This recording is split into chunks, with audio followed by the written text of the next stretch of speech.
আরে এমন অনেক পাগল আছে যারা নবীর প্রেমে মরায় আমার ব্যথায় হৃদয় ভরায় আমার ব্যথায় হৃদয় ভরা আমি ব্যথা নিয়ে যাব মারা আমি ব্যথা নিয়ে যাব মারা ব্যথায় হৃদয় ভরায় আমার ব্যথায় হৃদয় ভরা অনেক কষ্ট বলিবার নয় মনের কষ্ট মনেতে রই যাই না প্রকাশ করা ব্যথা যাই না প্রকাশ করা অনেক কষ্ট বলিবার নয় মনের কষ্ট মনেতে রই যাই না প্রকাশ করা ব্যথা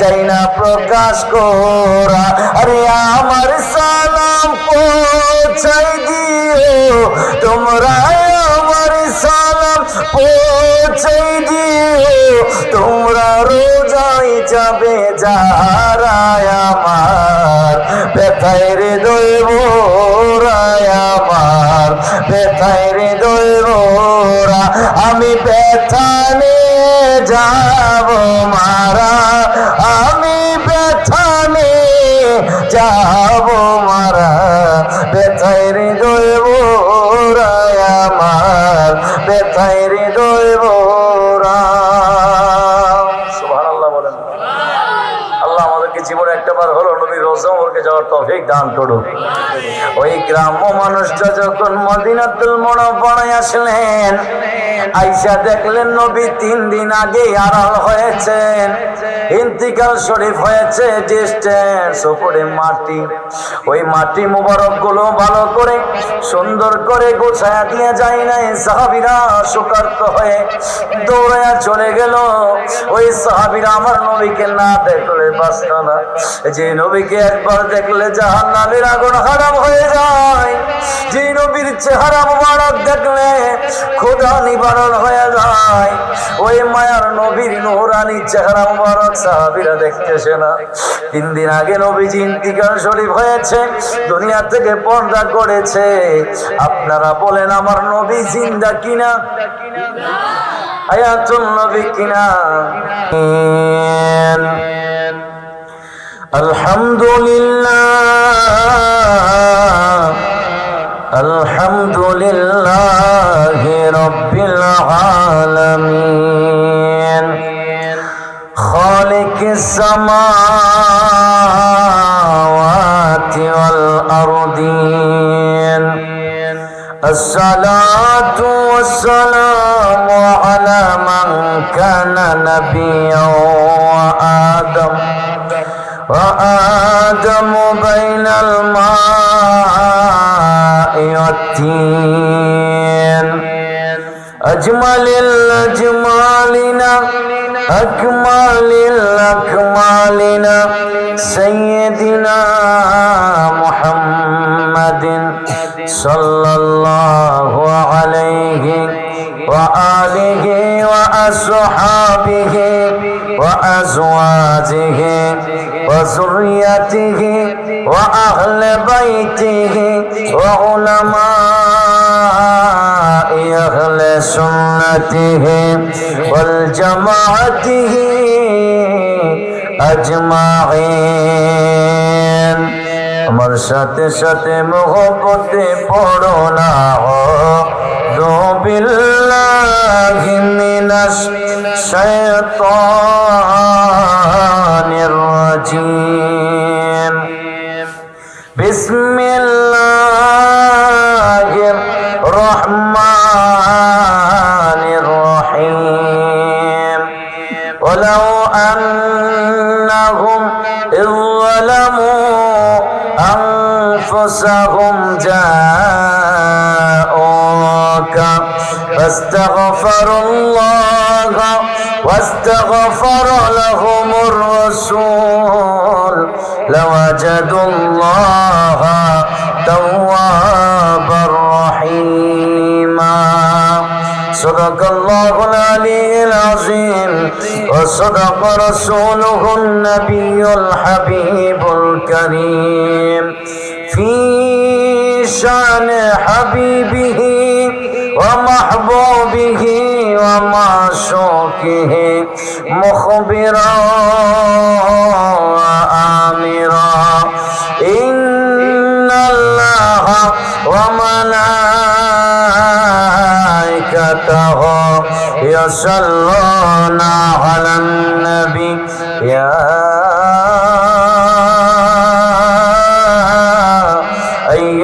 আইয়ুহাল্লাযীনা আমানু সাল্লু আলাইহি ওয়া সাল্লিমু তাসলিমা আল্লাহুম্মা সাল্লি মাশাআল্লাহ মাওলানা ওয়া আলা আলি সাইয়্যিদিনা মারহাবা। বাবা দুরূদ শরীফ পড়লে লাভ নাকি লস? দুরূদ শরীফ পড়লে কেমন লাভ? যে দুরূদ শরীফ পড়লে আপনার আমল নামা থেকে গুনাহ মাফ হয়, আমল নামায় গুনাহ মাফ হয়ে আবার সওয়াব যুক্ত হয়। নবীজি বলছে দুনিয়াতে যে বেশি বেশি দুরূদ শরীফ পড়বে সে উম্মত জান্নাতে আমি নবীর তত কাছে থাকবে। সুবহানাল্লাহ বলেন।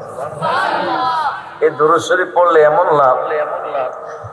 শাইখুদ দালাইল ইমাম সুলাইমান জাজুলি রহমাতুল্লাহি আলাইহি বড় এক বুজুর্গ লোক ছিলেন, যিনি দালাইলুল খায়রাত একটা দুরূদ শরীফের কিতাব লিখেছেন। আমার পূর্বে যিনি আলোচনা করেছেন দুরূদ শরীফ নিয়ে খুব চমৎকার একটা আলোচনা করেছেন।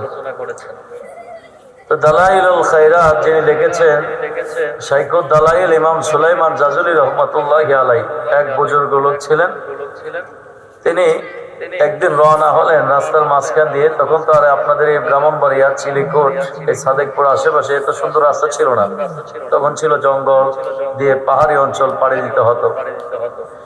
আল্লাহর ওলি শাইখুদ দালাইল সুলাইমান জাজুলি যখন রওনা হয়ে গেল সফরের উদ্দেশ্যে, রাস্তা দিয়া যখন যাচ্ছিলেন তখন হঠাৎ পথের মাঝখানে মুয়াজ্জিন সাহেবের আজানের ধ্বনি শুনতে পাইলেন। আপনাদের কাছে জানতে চাই আল্লাহর ওলিরা কি নামাজ পড়া হয়েছে নাকি নামাজ সাইরা দিয়া ওলি হয়েছে? নামাজ পড়ছেন বাবা? শুধু 5 ওয়াক্ত নামাজ না, 5 ওয়াক্ত নামাজের সাথে তাহাজ্জুদ, মাগরিবের পরে 6 রাকাত আওয়াবিন, ইশরা, চাঁদ, বেশি বেশি নফল ইবাদতের মাধ্যমে আল্লাহ বান্দা থেকে বন্ধু হিসেবে কবুল করে নিয়েছেন। সুবহানাল্লাহ। আমার ভাইরা, বন্ধুরা, বাবারা, শাইখুদ দালাইল ইমাম সুলাইমান জাজুলি রহমাতুল্লাহি আলাইহি তিনি যখন রাস্তা দিয়ে রওনা হয়ে গেলেন, পথের মধ্যে মুয়াজ্জিন সাহেব আযান দিলেন। মুয়াজ্জিন সাহেবের আযানের ধ্বনির আওয়াজ শুইনা জবাব দিয়া শাইখুদ দালাইল ইমাম সুলাইমান জাজুলি নামাজ পড়ার জন্য মসজিদে চলে গেলেন। ওই সময় তো ওই যুগের মধ্যে এত সুন্দর ট্যাপ এবং মোটর টিউবওয়েলের ব্যবস্থা ছিল না। তখন ছিল কূপের ব্যবস্থা। কূপ থেকে রশি দিয়া বালতি দিয়া তল দেশের পানি উঠানো হতো। তখনকার সময়ে শাইখুদ দালাইল ইমাম সুলাইমান জাজুলি সেই কূপের সামনে দাঁড়ায় রইলেন। দেখতে পাইলেন কূপের পানি অনেক তল দেশের মধ্যে দেখা যায়। শাইখুদ দালাইল ইমাম সুলাইমান জাজুলি সেই জায়গায় দাঁড়ায় দাঁড়ায় চিন্তিত হয়ে গেলেন, হায়রে নামাজ পড়তে হইলে তো ওযুর প্রয়োজন হয়। কারণ ফতোয়ার কিতাবে আছে কেউ যদি বিনা ওযুতে নামাজ পড়ে, ইচ্ছাকৃতভাবে বিনা ওযুতে নামাজ পড়লে সাথে সাথে বেঈমান কাফের হয়ে যাবে। কারণ ইবাদতুল্লাহকে তাজিম করা ফরজ, ইবাদতুল্লাহকে সম্মান রেসপেক্ট করা ফরজ। সেই কোরআন ইমাম সুলাইমান জাজুলি রহমাতুল্লাহি আলাইহি সেই কূপের সামনে দাঁড়ায়া হইলেন, দাঁড়ায়া চিন্তিত হইলেন, হায়রে পানি তো অনেক কূপের মধ্যে তলদেশের মধ্যে দেখা যায়, আমি এই পানি কিভাবে উঠাবো? এই জায়গায় তো পানির ব্যবস্থা নাই, রশির ব্যবস্থা নাই, আমি কিভাবে তলদেশের পানি উপরে উঠাবো? সেই কথা ইমাম সুলাইমান জাজুলি দাঁড়ায়া চিন্তা করতেছে। ওইদিকে ঘর থেকে ছোট্ট একটা মেয়ে বাচ্চা, থেকে 10 বছরের মেয়ের বাচ্চা দেখলেন জানালা দিয়া। যুগের ইমাম সেই জায়গায় হুজুর পানির জন্য কূপের সামনে দাঁড়ায়া চিন্তিত। ওই ছোট মেয়ে বাচ্চাটা এসে ডাক দেয়া কয়, ও হুজুর জি, আপনি এই জায়গায় কেন দাঁড়িয়ে রইলেন? সেই কোরআন ডাক দেয়া কয়, সুলাইমান জাজুলি ডাক দেয়া কয়, মা ও মা, তোমাকে বললে কি লাভ হবে? ছোট্ট মেয়েটা ডাক দেয়া কয়, হুজুর জি, আপনি বইলা দেখেন না, লাভ হইলে তো হইতে পারে। ইমাম সুলাইমান জাজুলি ডাক দেয়া কয়, মা ও মা, আমি এই যে মুয়াজ্জিন সাহেব আযানের ধ্বনি শুনি না, নামাজ পড়ার জন্য চলে আসলাম। আইসা দেখি নামাজ পড়তে হইলে তো ওজোর প্রয়োজন হয়, এই জায়গায় ওজু আমি কেমনে করব? পানি তো কূপের তলদেশের মধ্যে, পানি উঠাতে হলে তো বালতির প্রয়োজন, রশির প্রয়োজন, নাই তো কূপ থেকে পানি কিভাবে উঠাবো? এই জায়গায় তো কূপ, বালতিও নাই, রশিও নাই, আমি কিভাবে পানি তলদেশের পানি উপরে উঠাবো? ওই ছোট্ট মেয়ে বাচ্চাটা কি যেন পড়লো, ওইরা ওই কূপের মধ্যে একটা থুতু নিক্ষেপ করলো। থুতু নিক্ষেপ করতে দেরি হয়, ও চিলি কুটুনা পচিনারি আমার, সাথে সাথে ওই কূপের তলদেশের পানি উতলাইয়া উপরে উঠা গেছে। হুজুর ডাক দেয়া কয়, মা ও মা, তুমি কি মন্ত্র পড়লা? কইরা এই কূপের মধ্যে তুমি থুতু নিক্ষেপ করলা, সাথে সাথে তলদেশের পানি উপরে উঠলে উঠা গেল। ও মা, তোমার কাছে জানতে চাই, এটা কোন মন্ত্র পড়লা, কে পইরা ফুদিরা থুতু মারলা? ছোট্ট মেয়েটা ডাক দিয়া কই, হুজুর জি, ও হুজুর জি, আমার মা আমারে ছোটবেলা আমার নবীর উপর একটা দুরূদ শরীফ শিখাইছিল, ওই দুরূদ শরীফটা শিখা আমি এই কূপের মধ্যে থুতু মারলাম। থুতু মারতে দেরি হলো, কিন্তু কূপের তলদেশের পানি উতলায় উপরে উঠতে দেরি হলো না। এইটা আমার কোনো মন্ত্র না, এইটা হলো আমার নবীর উপর দুরূদ শরীফের বরকত। সুবহানাল্লাহ বলে। তাহলে বাবা, দুরূদ শরীফের বরকত আছে না নাই? এই দুরূদ শরীফ জাহান্নামী লোকদেরকে দুরূদের কারণে জান্নাতি, নবী পাক ইসলাম জান্নাতি বানাইয়া দিবেন এই দুরূদ শরীফের খাতিরে। দুরূদ শরীফ এমন একটা আমল, জাহান্নামে চলে গেছে, কিন্তু ওই ব্যক্তিটাকেও দুরূদ শরীফের কারণে, যদি আপনার জীবনে একবার আমার নবীর দপ্তরে দুরূদ কবুল হয়ে যায়, আপনার ঠিকানা হয়ে যাবে জান্নাত। সুবহানাল্লাহ। আমরা জান্নাতে যেতে চাই কি চাই না? কে কে চাই? দুই হাত তুলে দেখাই না রে তাকবীর, নারে রিসালাত, আহলে সুন্নাত ওয়াল জামাত। একটু মহব্বতে দুরূদ শরীফ পড়েন, আল্লাহুম্মা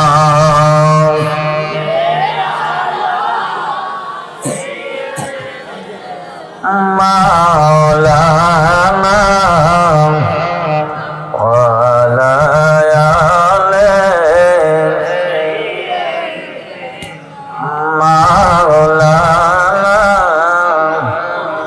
আমার বাড়ি নবী বাংলাদেশে, আপনি কাঁদেন মদিনা, কেমনে যাব আপনার কাছে?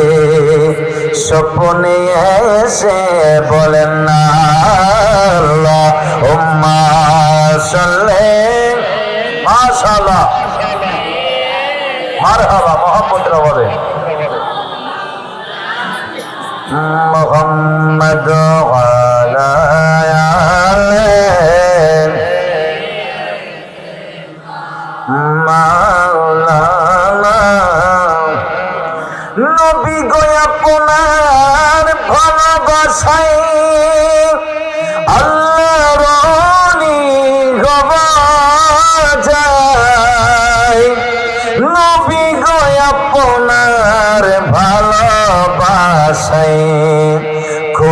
জান্নাত পাওয়া যায়। আল্লাহুম্মা সাল্লি মারহাবা মাওলানা ওয়ালা আলে মাওলানা। ইচ্ছে করলে দয়াল নবী থাকিতে পারতেন আরশে, উম্মতের মায়ায় পড়ে শুয়ে আছেন মদিনায়। আল্লাহুম্মা সাল্লি মাশাআল্লাহ মাওলানা ওয়ালা আলে সাইয়্যিদিনা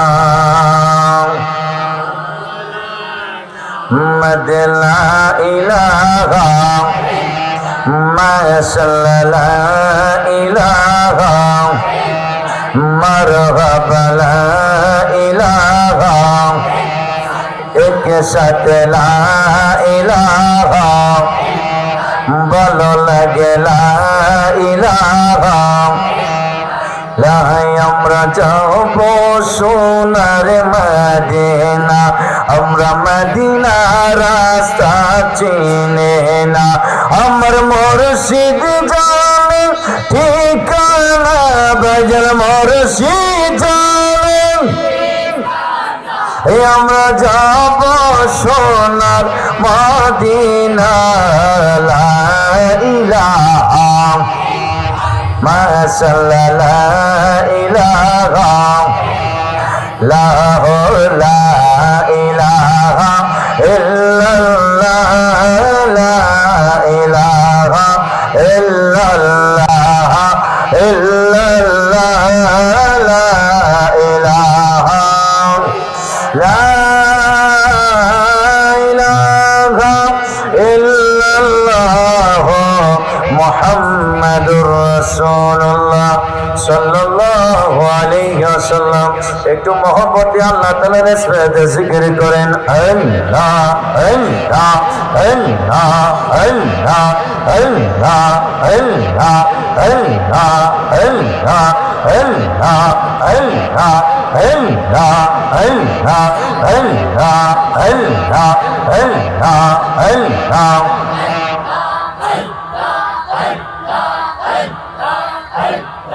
মহব্বতে একসাথে আল্লাহ আল্লাহ আল্লাহ আল্লাহ।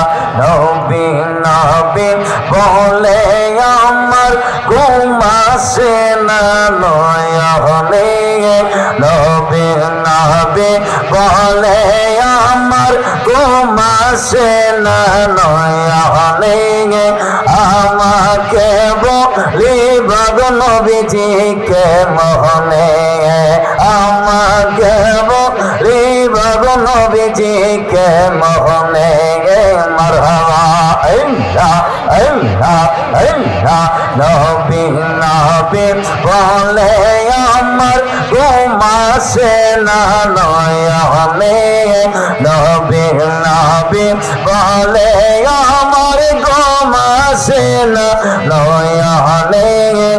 আমাকে বলি ভগ নবীজিকে মোহনে, আমাকে বলি ভগ নবীজিকে মোহনে। মারহাবা আল্লাহ আল্লাহ। জবান খুলে আমি তোমায় ভালোবাসি পাগলের মতো, মনে হলে চোখের জলে বসে কতক্ষণ। মারহাবা আল্লাহ। চিল কঠিন মানুষ যে যায় বল ছাড় বল প্রেম জীবনে আমাকে বলি বাবু নবীজিকে মহনে আমাকে বলি বাবু নবীজিকে মহনে মারহাবা আল্লাহ আল্লাহ আল্লাহ আল্লাহ তোমাকে হারানোর বেটা মনে রাতর দিন বলে বল বলা নবীজি তোমায় কোন দিন মারহাবা আল্লাহ আল্লাহ কবে জানি আসবে সেদিন চুমো খাবো চরণে কবে জানি আসবে সেদিন চুমো খাবো চরণে আমাকে বলি বাবা নবীজিকে মহনে মারহাবা আল্লাহ আল্লাহ নবী নবী বলে আমার ঘুমাসে না নয়নে নবী নবী বলে আমার ঘুমাসে না নয়নে আমাকে বলি বাবা নবীজিকে মহনে আল্লাহ আল্লাহ আল্লাহ আল্লাহ আল্লাহ লা ইলাহা ইল্লাল্লাহ মুহাম্মাদুর রাসূলুল্লাহ সাল্লাল্লাহু আলাইহি ওয়াসাল্লাম। উপস্থিত ঐতিহ্যবাহী ব্রাহ্মণবাড়িয়া জেলাধীন চিলিকোট কাজীবাড়ির সকল কবরবাসীর স্মরণে চতুর্থ বার্ষিক ওয়াজুল রোহার মাহফিলের সম্মানিত সভাপতি আপনাদের এই চিলিকোট কাজীবাড়ির জনাব কাজী মাহবুবুর রহমান অরুণ সাহেব বারাকাল্লাহ ফি হায়াতিহি, সহসভাপতি হিসেবে আছেন চিলিকোটে কাজীবাড়ির জনাব মোহাম্মদ কাজী আজাদ মিয়া সাহেব বারাকাল্লাহ ফি হায়াতিহি, আরও আছেন জনাব মোহাম্মদ কাজী আমির হোসেন মাস্টার সাহেব চিলিকোট কাজীবাড়ি বারাকাল্লাহ ফি হায়াতিহি। আজকের মাহফিলে যিনি বিশেষ অতিথি হিসেবে আলোচনা করেছেন সাদেকপুর ইসলামিয়া দাখিল মাদ্রাসার সম্মানিত মুদাররিস হযরত মাওলানা মোহাম্মদ সেলিম হুসাইন আল কাদেরী মুদাজিল্লাহুল আলী। প্রধান বক্তা হিসেবে আলোচনা করেছেন যাত্রাপুর আল শাহ জামে মসজিদের সম্মানিত খতিবে মুকররম হযরত মাওলানা মোহাম্মদ শফিউল্লাহ আল কাদেরী মুদাজিল্লাহুল আলী। আলোচনা করেছেন জামিয়া সৈয়দ মনির হোসেন কাদরি দরসে নিজামি মাদ্রাসার সম্মানিত মুদাররিস হযরত মাওলানা মুফতি মোহাম্মদ শরীফুল ইসলাম আল কাদেরী মুদাজিল্লাহুল আলী। আমন্ত্রিত উলামায়ে কেরাম শায়েখ ওমান আহমেদ আল কাদেরী, অধ্যয়নরত চট্টগ্রাম জামিয়া আহমদিয়া সুন্নিয়া কামিল মাদ্রাসা আবু তালহা রৌফি, অধ্যয়নরত জামিয়া আহমদিয়া সুন্নিয়া কামিল মাদ্রাসা। মাহফিল পরিচালনা আছেন এবং সবসময় যিনি যোগাযোগ রেখেছেন চিলিকোট কাজীবাড়ির মোহাম্মদ কাজী আরাফাত ইসলাম সহ দিগার ওলামায়ে কেরাম, ওলামায়ে আহলে সুন্নাহ, আমার সামনে মুরব্বী বাবাজিরা, যুবক ভাইয়েরা, ছোট্ট ছোট্ট সোনামণিরা, পর্দানিশীন আবেদা সলেহা মোমেনা মা বোনেরা, সকলের খেদমতে আমি গুনাহগারের সালাম আবার আরজ করছি, আসসালামু আলাইকুম ওয়া রাহমাতুল্লাহ। আমরা এই জান্নাতের বাগানে আসার কারণে খুশি না বেজার? আমরা যত খুশি এর চেয়ে বেশি খুশি আজকে চিলিকোট কবরবাসীরা, ঠিক না? এটা চতুর্থ বার্ষিক মাহফিল, তৃতীয় বার্ষিক এলাকায় অনেক মানুষ ছিল, আজকে হয়তো অনেকে নাই, দুনিয়াতে কবর চলে গেছে। আমরা যে আগামী পঞ্চমতম মাহফিলে থাকবো এর কোনো গ্যারান্টি আছে বাবা? আসার সিরিয়াল আছে, যাওয়ার কোনো সিরিয়াল নাই। কখন কোথায় কিভাবে চলে যাবো আমরা কেউ জানি না। যে আল্লাহ সুবহানাহু ওয়া তাআলা হাজার হাজার মানুষ থেকে যাচাই করে বাছাই করে আমাদেরকে সুস্থ রেখে জান্নাতের বাগানে আসার বসার যে রব্বে কারীম আমাদেরকে তৌফিকটুকু দান করেছেন, সে মহান মনিবের দরবারে অগণিত চিত্তে হৃদয়ে সবটুকু আবেগ উজাড় করে কালিমাতুর শুকর আদায় করে আলহামদুলিল্লাহ।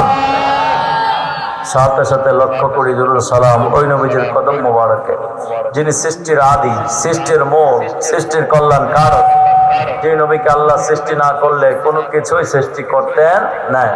ওই নবীর উম্মত হিসেবে আল্লাহ আমাদেরকে কবুল করেছেন। সেই নবী পাকের কদম মোবারকে লক্ষ লক্ষ কোটি কোটি দুরূদ সালাম আল্লাহ কবুল করে পড়ুন, আমিন। আমার ভাইয়েরা, বন্ধুরা, বড়া, আমি আমি কুরআনুল কারীম ফুরকানুল হামিদ সূরা নিসা 5 নম্বর পারা 64 নম্বর আয়াত আপনাদের সামনে তেলাওয়াত করেছি। এই আয়াতটা নিরেখে আমি আলোচনা করে ইনশাআল্লাহ বিদায় আরজ করব। আমি আরেকটা মাহফিল করে এসেছি কুমিল্লা থেকে, তাই আপনাদেরকে বেশি কষ্ট দিব না, কিছুক্ষণ শুনবেন তো ইনশাআল্লাহ, না মোনাজাত করে দিব? শুনবেন আলোচনা? আচ্ছা, তাইলে মদিনা শরীফ আমাদের যাওয়া দরকার আছে না? আশিকে রাসূলুল্লাহ সবসময় কাঁদে যে আল্লাহ জীবনে যদি একবার মদিনা যেতে পারতাম, ঠিক না? আর যে হাজী সাহেবের, এখানে হাজী সাহেব আছেন নাকি? হাত তোলেন। হজ করছেন? মাশাআল্লাহ, হাজী সাহেব পাইছেন। জিজ্ঞাসা করেন হাজী সাহেবকে যে মদিনা শরীফ দেখেছে, নবীর রওজা মোবারক, ওইখানে দেখা আসতে মন চায় না, যে একবার গেছে বারবার দেখতে মন চাই, ঠিক না হাজী সাহেব? বারবার যেতে মন চাই, কারণ আশিকের একটা এমন জায়গা, সেই জায়গাটা, ওই জায়গাটা এমন একটা জায়গা যেখানে মনে হয় মদিনার দিকে আসলে কলিজাটা মনে হয় ওই জায়গায় রাখা আসলে অনেক ভালো লাগতো, এরকম কিছু। তা মদিনা শরীফ আল্লাহ যেন আমাদেরকে জীবনে একবার হলে যাওয়ার তৌফিক দান করুন, বলুন আমিন। আমার ভয়েরা বন্ধুরা বাবারা,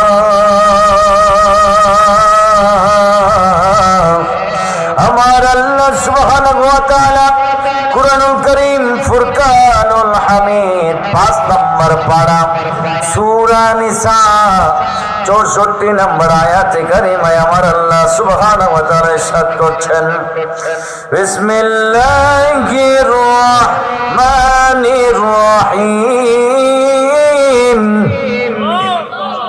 আল্লাহু আকবার বলেন না? এই কোরআন শরীফ বাবা, এখানে কি ভুল আছে? এটা কার বাণী? পৃথিবীর যত রাইটার, লেখকরা, এরা দেখবেন বইয়ের শেষের পৃষ্ঠায় লেখা থাকে, যদি এই বইয়ে কোনো ভুল পান তাহলে আমাদেরকে ধরাইয়া দিবেন, আমরা সংশোধন করার চেষ্টা করব। লেখা থাকে না? কিন্তু আমার আল্লাহর এমন একটা কোরআন যেখানে কোনো সন্দেহ আছে, কেউ একটা জের জবর পেশ অনর্থ একটা চেঞ্জ করতে পারবে? এটা কার বাণী?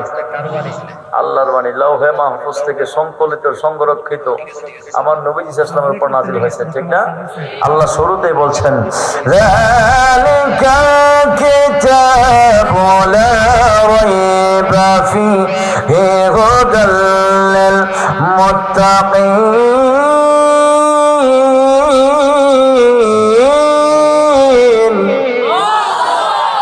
এটা সেই কিতাব, যেই কিতাবের মধ্যে কোনো সন্দেহ অবকাশ নাই, এবং মুত্তাকিদের জন্য এই কিতাবটা হচ্ছে পথ প্রদর্শক। এই কোরআনে বিভিন্ন বিষয় নিয়ে আলোচনা আছে না, কিন্তু সবচেয়ে বেশি আলোচনা এসেছে আমার নবীজির শানে 1400 জায়গায়। সুবহানাল্লাহ, নবী সাল্লাল্লাহু আলাইহি ওয়াসাল্লামের শানে সবচেয়ে বেশি আয়াত এই কোরআনে কারিমে।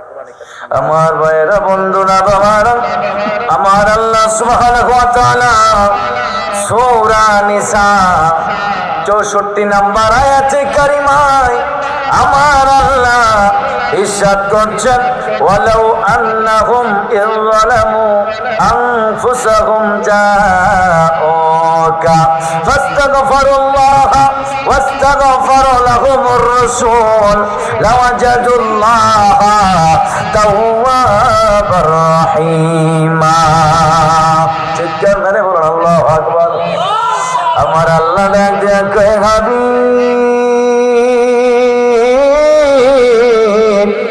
ইয়া রাসূলুল্লাহ, ও দুজাহানের বাদশা নবী, আপনি আপনার উম্মতেরা যদি, আপনার উম্মতদেরকে আপনি বলে দেন, নবী গো, আপনার উম্মতেরা যদি তাদের আপনার উপর জুলুম করে, ইযলামু, জুলুম মানে অত্যাচার করে, অত্যাচার মানে যদি তারা গুনাহ করে, ইযলামু, তাদের আত্মার উপর যদি জুলুম করে, এবার বলবেন আত্মার উপর জুলুম করলে কি হয়? এই বাম স্তনের 2 আঙ্গুল নিচে প্রতিটা মানুষের একটা গোশতের টুকরা আছে, গোশতের টুকরাটার নাম হলো লতিফায়ে কলব। ওই গোশতে যখন গুনাহ করি, ওই গুনাহ করলে লতিফায়ে কলব, গোশতের টুকরার মধ্যে একটা কালো দাগ পড়ে যায়, আরেকটা গুনাহ করি আরেকটা কালো দাগ পড়ে যায়, আরেকটা গুনাহ করি আরেকটা কালো দাগ পড়ে যায়। এই গোশতের টুকরাটা কিন্তু একেবারে আয়নার মতো পরিষ্কার ছিল, কিন্তু নামাজ ফরজ হয়েছে, আমরা নামাজ পড়ি নাই, গুনাহ হওয়ার কারণে কলবের গোশত গোস্তের টুকরার মধ্যে একটা কালো দাগ পড়ে গেছে। কালো দাগ পড়তে পড়তে অন্ধকার কলম হয়ে গেছে। আল্লাহ ডাক দেয়া হবে, আপনার উম্মতেরা যদি তাদের আত্মার উপর জুলুম করে যালামু আনফুসাহুম জাউকা ইয়া রাসূলুল্লাহ, আপনার উম্মতেরা যদি তাদের আত্মার উপর জুলুম করে, গুনাহ করে, অবিচার করে, অন্যায় করে, জাউকা আপনি নবীর রিসালাতের দরবারে যদি তারা চলে যায়, আস্তাগফিরুল্লাহ, তারা যদি আমি আল্লাহর দরবারে তওবা করে, ওয়াস্তাগফার লাহুমুর রাসূল, আর আপনি রাসূল যদি তাদের পক্ষ হয়ে সুপারিশ করেন, লাওয়াজাদুল্লাহ তাওয়াবার রহিমা, তারা আমি আল্লাহকে দয়ালু ক্ষমাশীল হিসেবে পাবে। আমি আল্লাহ তাদের জীবনের জিন্দেগির গুনাহ মাফ করে দিব। সুবহানাল্লাহ বলে। আল্লাহ কি বলছেন?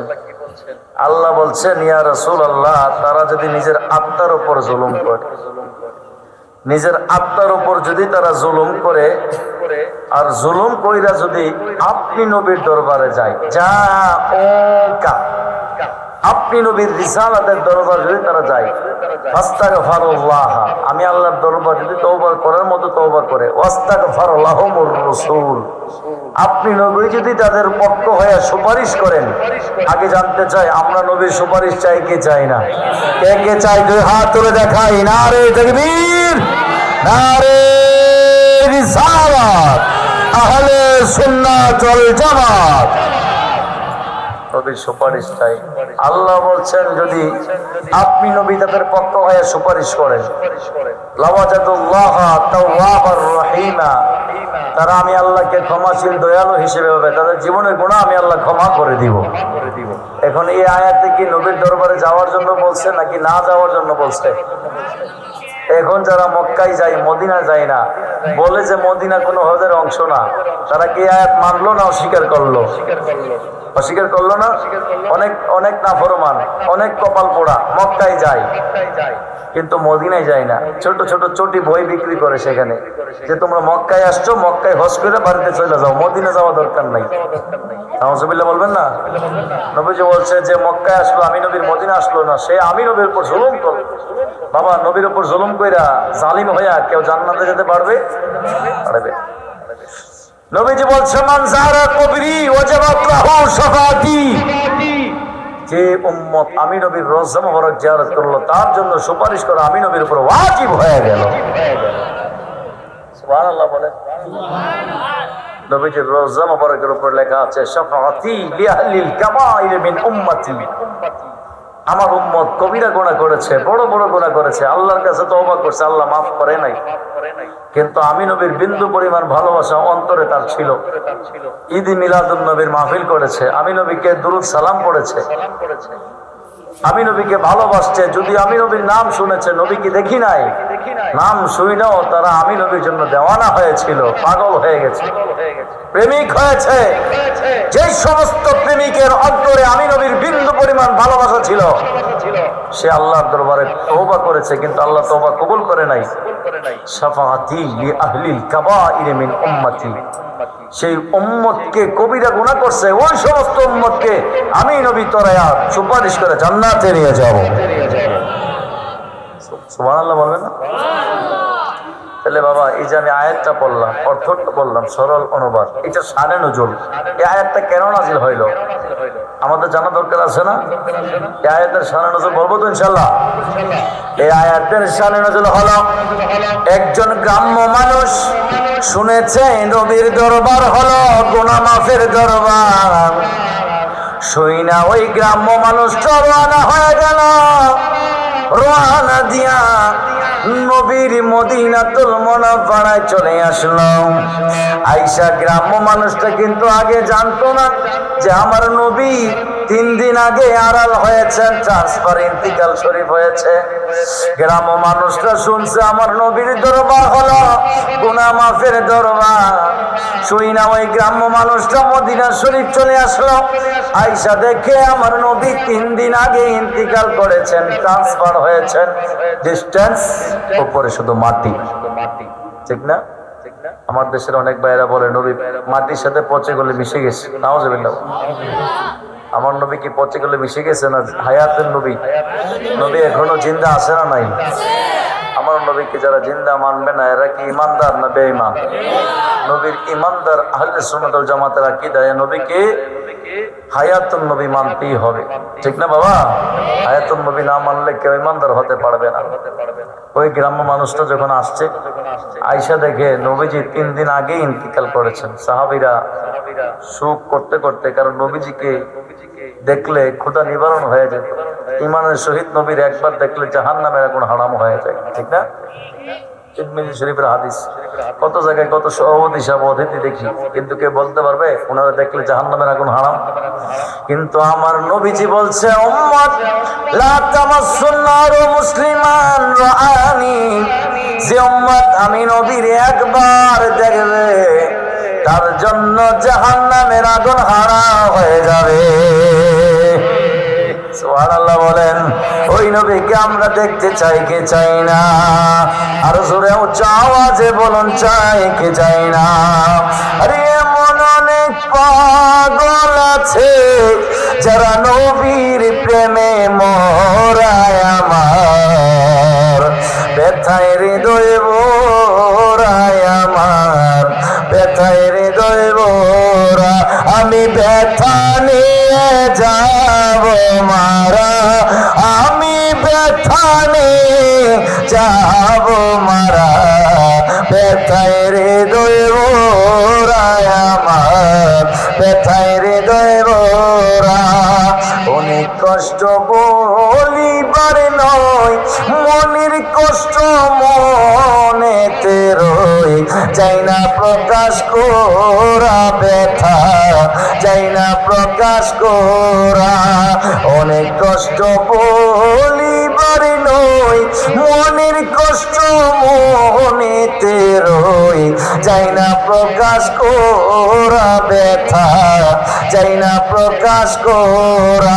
আরে আমার সালাম পৌঁছাই দিও তোমরা, আমার সালাম পৌঁছাই দিও তোমরা, রোজাই যাবে যারা আমার ব্যথায় হৃদয় ভরায় আমার ব্যথায় হৃদয় ভরা। আমি ব্যথা নিয়ে যাব মারা, আমি ব্যথা নিয়ে যাব মারা ব্যথায় হৃদয় ভরায় আমার ব্যথায় হৃদয় ভরা। সুবহানাল্লাহ বলেন। আল্লাহ আমাদেরকে জীবনে একটাবার হলো নবীর রওজা মুবারকে যাওয়ার তৌফিক দান করুন। ওই গ্রাম্য মানুষটা যখন মদিনাতুল মুনাওয়ারায় আসলেন, আয়েশা দেখলেন নবী 3 দিন আগে আড়াল হয়েছেন, ইন্তিকাল শরীফ হয়েছে। ডিস্টেন্স উপরে মাটি, ওই মাটি মুবারক গুলো ভালো করে সুন্দর করে গোছায়া দিয়ে যায় নাই। সাহাবীরা শোকার্ত হয়ে দৌড়ায়া চলে গেল। ওই সাহাবীরা আমার নবীকে না দেখলে বাঁচত না। যে নবীকে একবার দেখলে জাহান্নামের আগুন হারাম হয়ে যায়, যে নবীর চেহারা মুবারক দেখলে ক্ষুধা নিবারণ হয়ে যায়, ওই মায়ার নবীর নূরানি চেহারা মুবারক সাহাবীরা দেখতেছে না। 3 দিন আগে নবীজি ইন্তিকাল শরীফ হয়েছে, দুনিয়া থেকে পর্দা করেছে। আপনারা বলেন আমার নবী জিন্দা কিনা? হায়াতুন নবী কিনা? আমার শুধু নবী না, আহলে সুন্নাত ওয়াল জামাতের আকীদা ইন্নাল্লাহা হাররামা আলাল আরদি আন তাকুলা আজসাদাল আম্বিয়া, নিশ্চয় আল্লাহ তাআলা জমিনের মাটিকে হারাম করে দিয়েছেন সমস্ত আম্বিয়া কেরামদের দেহ মুবারক স্পর্শ করার জন্য, না করেছেন, নিষেধ করেছেন, হারাম করে দিয়েছেন। আহলে সুন্নাত ওয়াল জামাতের আকীদা শুধু আমার নবী না, আদম থেকে সমস্ত আম্বিয়া কেরাম নিজ নিজ রওজা মুবারকে জিন্দা এবং যারা নামাজরত অবস্থায় আছে আল্লাহ প্রদত্ত রিজিক পায় সমস্ত আম্বিয়া কেরাম জিন্দা জিন্দা জিন্দা বলেন সুবহানাল্লাহ। আমার নবী শুধু না, সমস্ত আম্বিয়া কেরাম জিন্দা, শুধু ওলিরা না। আমরা দেখি মাঝে মধ্যে আল্লাহর ওলিরা, শুধু নবীরা না, আল্লাহর ওলিরা দেখবেন মাঝে মধ্যে 10 বছর 20 বছর পরে দেখা যায় একটা নদী গেছে, ওইদিকে খাল খনন করতে হইতেছে, রাস্তার নির্মাণের কাজ চলতেছে, দেখবেন রাস্তার কাজ করতে গিয়া ওই জায়গাটা যখন পুরে দেখে যে আল্লাহর ওলিরা দেখতেছে মানে শুয়েছে এইভাবেই আছে, ঠিক না? আপনারা এরকম দেখেন নাই? আমি দেখছি, আমাদের কুমিল্লাতে হয়েছে, দেবিদ্বারে হয়েছে। হ্যাঁ, অনেক মাস পরে যখন রাস্তার কাজ করতেছে তখন গিয়ে দেখে যেভাবে শোয়াইছে, শুধু আল্লাহর ওলিরা দেহ তো অক্ষত আছেই, কাপড়ের কাপড়টা পর্যন্ত নষ্ট হয় নাই। সুবহানাল্লাহ বলেন। এবং দেখবেন অনেক সন্তানদেরকে স্বপ্নে দেখায়, বাবা আমার এখানে পানি, কবরের মধ্যে পানি, আমার উঠাই অন্য জায়গায় স্থানান্তর করো। তখন গিয়ে খুইলা দেখে যেভাবে শোয়াইছে 9 মাস 10 মাস, হ্যাঁ 2 বছর 10 বছর পরেও আল্লাহর ওলিরা যেভাবে শোয়াইছে কবরের মধ্যে অক্ষত দেহ আছে, কাফনের কাপড়টা পর্যন্ত অক্ষত আছে, মাটি কাফনের কাপড়টা পর্যন্ত খাই নাই।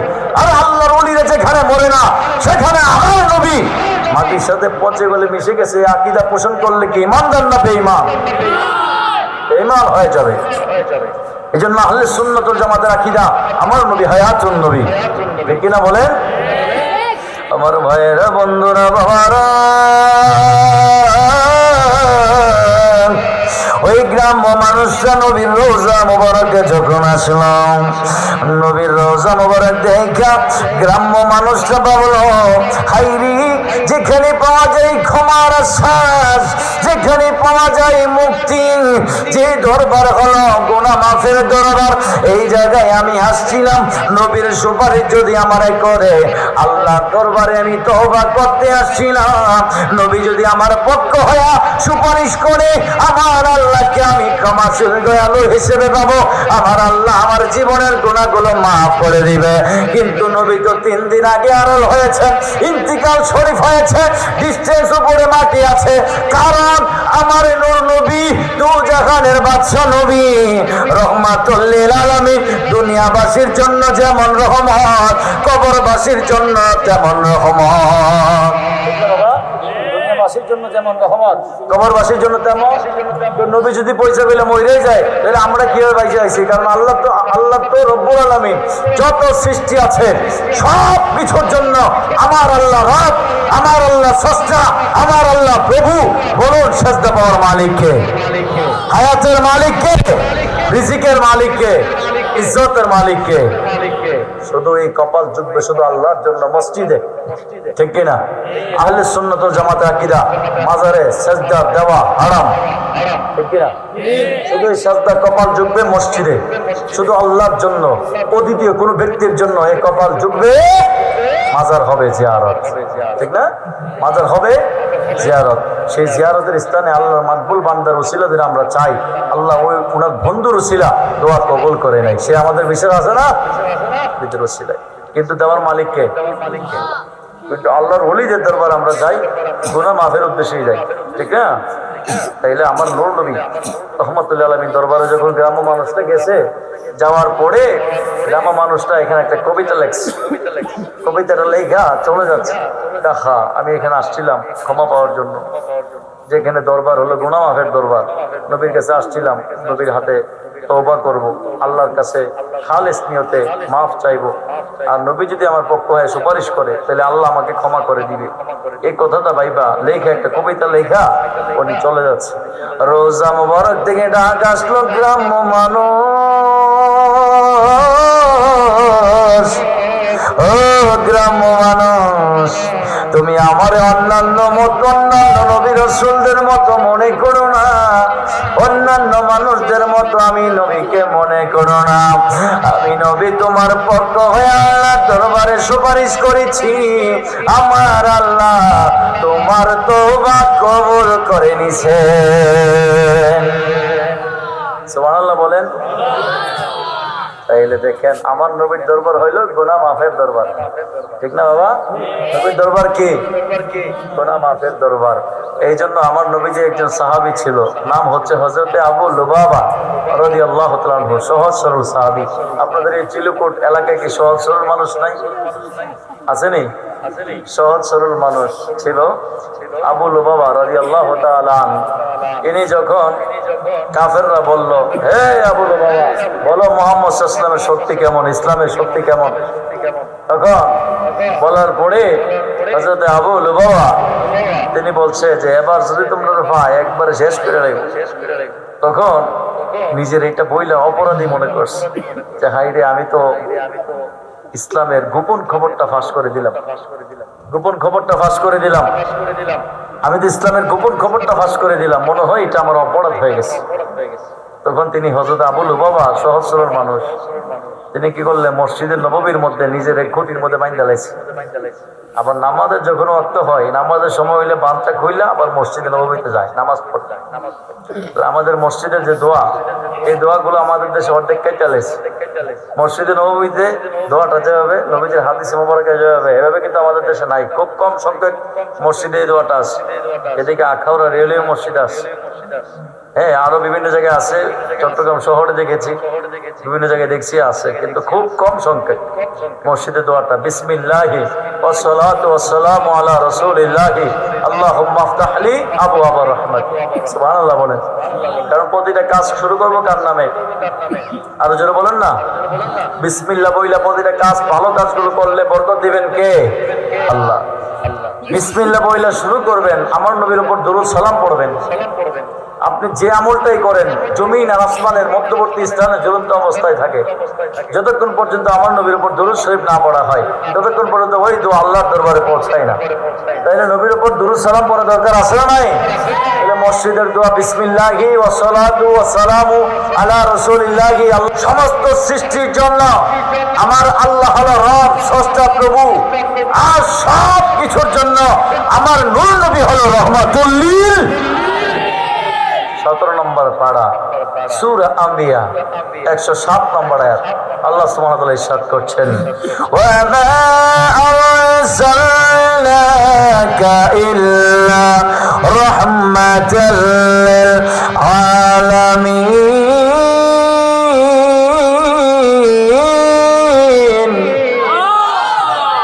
আল্লাহ ডাক দিয়া কয়, হাবিব ইয়া রাসূলুল্লাহ, ও দু জাহানের বাদশা নবী, আমি আল্লাহ আপনি নবীকে সমস্ত জগতের জন্য রহমত স্বরূপ পাঠাইছি। নবীজি কে? রহমত। বলো না নবী কে? হযরত আবু লুবাবা। মনে আসেনি? বলবো। হযরত আবু লুবাবা রাদিয়াল্লাহু তাআলা সহজ সরল সাহাবী। কাফেররা যখন বলছে তোমাদের মুহাম্মদ সাল্লাল্লাহু আলাইহি ওয়াসাল্লামের শক্তি কেমন, মুসলমানের শক্তি কেমন, ইশারা দিছে যে এবার পাইলে তোমাদের রক্ষা নাই, এটা নিজের অপরাধী মনে করছে, গুনাহগার মনে করছে, গুনাহ হয়েছে, অপরাধ মনে করে নিজেরে মসজিদে নববীর খুঁটির সাথে বেঁধে ফেলছে। বাইন্দা যখন আজান হয় তখন আবার ঠিকই মসজিদে যায়, নামাজ পড়ে, নামাজ পড়ে আবার আইসে নিজের বেঁধে ফেলে। আমার নূর নবী রাহমাতুল্লাহ আলাইহি পরের দিন ফজরের নামাজ যখন পড়াতে আসছেন, দেখেন হযরত আবু লুবাবা সহজ সরল মানুষ খুঁটির মধ্যে নিজের বাইন্দা রাখছে। আমার নবী ডাক দেয়া কয়, আবু লুবাবা, ও আবু লুবাবা, তুমি কেন নিজের খুঁটির মধ্যে বেঁধে ফেললাম? আবু লুবাবা ডাক দেয়া কই, নবীজি, ইয়া রাসূলুল্লাহ, ইয়া হাবিবাল্লাহ, ও দু জাহানের বাদশা নবী, আমি এজন্য নিজের খুঁটির মধ্যে বেঁধে ফেলেছি নবী গো। আমাকে কাফেররা বলছে, ও আবু লুবাবা, বলো মুহাম্মদ সাল্লাল্লাহু আলাইহি ওয়াসাল্লামের শক্তি কেমন? আমি ইশারা বলছি, এবার যদি তোমাদেরকে পাই রক্ষা নাই। আমি এটাকে গুনাহ মনে করেছি, এটাকে আমি অপরাধ মনে করেছি নবী গো, এই জন্য আমি নিজেকে খুঁটির মধ্যে বেঁধে ফেলেছি ইয়া রাসূলুল্লাহ। এই জন্য আমি খুঁটির মধ্যে বাঁধছি, আমি অপরাধী মনে কইরা, গুনাহ হইছে মনে কইরা নিজের বাইন্ধা লাইছি নবী। ইয়া রাসূলুল্লাহ, আমার জন্য আল্লাহর দরবারে একটু সুপারিশ করেন। আমার নবী ডাক দেয়া কয়া, বলো বাবা, আমি তোমার নামাজের তোমার পক্ষ হয়া আল্লাহর দরবারে সুপারিশ করেছি, আমার আল্লাহ তোমার তওবা কবুল করেছে। ও আবুল বাবা, তোমার গুনাহ আমার আল্লাহ ক্ষমা করে দিয়েছে, তুমি চলে যাও। আবুল বাবা ডাক দিয়া কয়, ইয়া রাসূলুল্লাহ, ইয়া হাবিবাল্লাহ, ও মায়ার নবী, দয়ার নবীজি, আমি তখনই বুঝবো আমার আল্লাহ আমারে মাফ করছে, আমি তখনই বুঝবো যখন আপনি নবীর নূরানি হাত মুবারকে আমি আবুল বাবা যে খুঁটির মধ্যে রশি দিয়া বাইন্ধা রাখছি, ওই খুঁটির মধ্যে রশিটা যদি আপনি নবীর হাত মুবারক দিয়া খুলেন, আমি আবুল বাবা তখন বুঝবো আমার তওবা আমার আল্লাহ কবুল করেছে। আমার নবী খুঁটি থেকে বাঁধটা খুইলা দিলেন, খুইলা দিয়া ডাক দিয়া কই, ও আবুল বাবা, এই মসজিদে নববীর মধ্যে এই খুঁটির মধ্যে তুমি তওবা করেছো, তুমি তওবা, তোমার তওবা আল্লাহ কবুল করেছে। শুধু তাই নয়, কিয়ামত পর্যন্ত আমার যে সকল আশিক উম্মত এই খুঁটির মধ্যে আইসা তারা তওবা করবে, কিয়ামত পর্যন্ত ওই সমস্ত উম্মতদেরকে আমার আল্লাহ তওবা কবুল করবেন, তাদের জীবনের জিন্দেগির গুনাহ আমার আল্লাহ মাফ করে দিবে। ওই খুঁটির মধ্যে অনেক ভিড়, যেটাকে তওবার খুঁটি বলে। হযরত আবুল বাবা সেখানে নিজেরা বাঁধছে, নবী খুইলা দিছে, নবী সুপারিশ করছে, আল্লাহ ক্ষমা করছে। তাহলে নবীজির দরবার হইলো গুনাহ মাফের দরবার, ঠিক না বে ঠিক? এই জন্য চট্টগ্রামের বাসায় আসে একটা নাচ গায়, আরে মদিনা বালার দেশত, দুইটা হাত তোলেন আমার নবীর দেখায় দেন, আরে মদিনা বালার দেশত আশিকি যখন যায়, মদিনা বালার দেশত আশিকি যখন যায়, ওরে জাগানো মদিনাত রাখিয়াই তো সায় বলন, ওরে জাগানো মদিনাত রাখিয়াই তো সায়, ও তো নফারে তারা যারা আসিলে মদিনাত, ও তো নফারে তারা যারা আসিলে মদিনাত, মদিনা সায়াইলো নাকি সায়াইলো জান্নাত, মদিনা সায়াইলো নাকি সায়াইলো জান্নাত, খুদার দুনিয়া তার সাইবার কে সোনায়, খুদার দুনিয়া তার সাইবার কে সোনায়, ওই জাগানো মদিনাত রাখি আয় তো সায় বলন, ওই জাগানো মদিনাত রাখি আয় তো লওয়ারিস গুনাহগার আসরের মানুষ, রহমতের সাদের জহর মুস্তাফার আতর, রহমতের সাদের জহর মুস্তাফার আতর, ওরে যাইব উম্মত বলা উম্মত ফেলায়, ওরে যাইব উম্মত বলা উম্মত ফেলায়, ওই জাগানো মদিনাত রাখিয়াই তো সায় বল, ওই জাগানো মদিনাত রাখি মায়া বেগেন ডালি দিয়ে বানাইয়া, এ তিনি মায়া আর নবীরে লাগিয়ে তাল্লায়, এ তিনি মায়া আর নবীরে লাগিয়ে তাল্লায়, সুখ লাগিব আহমদ সাইবার মতো সে বাল্লায়, সুখ লাগিব আহমদ সাইবার মতো সে বাল্লায়, ওই জাগানো মদিনাত রাখি আয় তো সায় বল, ওই জাগানো মদিনাত রাখি আয় তো সায়, মদিনা বালার দেশত আশিকি যখন যায়, মদিনা বালার দেশত আশিকি যখন যায়, ওই জাগানো মদিনাত রাখি আয় তো সায় বল, ওই জাগানো মদিনাত রাখি আয় তো সায়। চিৎকার মেরে বলো সুবহানাল্লাহ, আর উচ্চ আওয়াজে বলেন ইয়া রাসূলুল্লাহ। চট্টগ্রাম ভাষা বুঝছেন? আচ্ছা, কারণ ভাষা তো সিলেটে আহত হয়েছে, চট্টগ্রাম গিয়ে নিহত হয়েছে, একটু অনুবাদ করে দিই, ট্রান্সলেশন বুঝেন। বলছেন শায়েরে, মদিনাওয়ালার দেশ আশেক যখন যায়, যখন আশেক মদিনা শরীফ যায়, তখন হইলজা গানো মদিনার রাখতে আইতেছে। অর্থাৎ তিনি যখন মদিনে যায় তখন কইজাটা মদিনা ত্রাইকে আইতেছে, সাথে নিয়ে আইতো মনটা চায় না। সুবহানাল্লাহ বলেন। তারপরে বলছে যে হইতো পারে তারাও যারা আসিল মদিনা, তারা কইতেও পারে না যারা মদিনাতে আসিল যে মদিনা চাই আইলো নাকি চাই আইলো জান্নাত, এটা কি মদিনাই চাই আইলাম নাকি জান্নাতে চাইলাম, এটা এরা কইতেই পারে না। সুবহানাল্লাহ বলেন। তারপরে আশিক বলছে যে খোদার দুনিয়া তার সাইবার কিছু নাই, মানে যে মদিনা দেখে আইছে সে পৃথিবীতে London, Paris, Washington, America, London কিচ্ছু দেখতে মন চায় না। মদিনা শরীফ চাই আইছে যে খোদার দুনিয়াতে এত সুন্দর জায়গা পৃথিবীতে অদ্বিতীয় কোনো জায়গা মদিনা শরীফের মতো নাই। সুবহানাল্লাহ। এটা হচ্ছে ট্রান্সলেশন, সবটা পুরোটা করলাম না, অল্প করে দিলাম। চট্টগ্রাম ভাষা যারা বোঝেন না এরা আমি বলে দিচ্ছি, কারণ আমি নিজেও চট্টগ্রাম জামিয়া আহমদিয়া সুন্নিয়া কামিল মাদ্রাসার ছাত্র, আমি ওই জায়গায় পড়াশোনা করেছি। তাইলে আমার নবীর দরবার হলো গুনাহ মাফের দরবার। নবীজির দরবার কি বাবা? আর দরবার না, গুনাহ মাফের। একটু দূরে শুয়ে পড়েন, আল্লাহুম্মা সাল্লি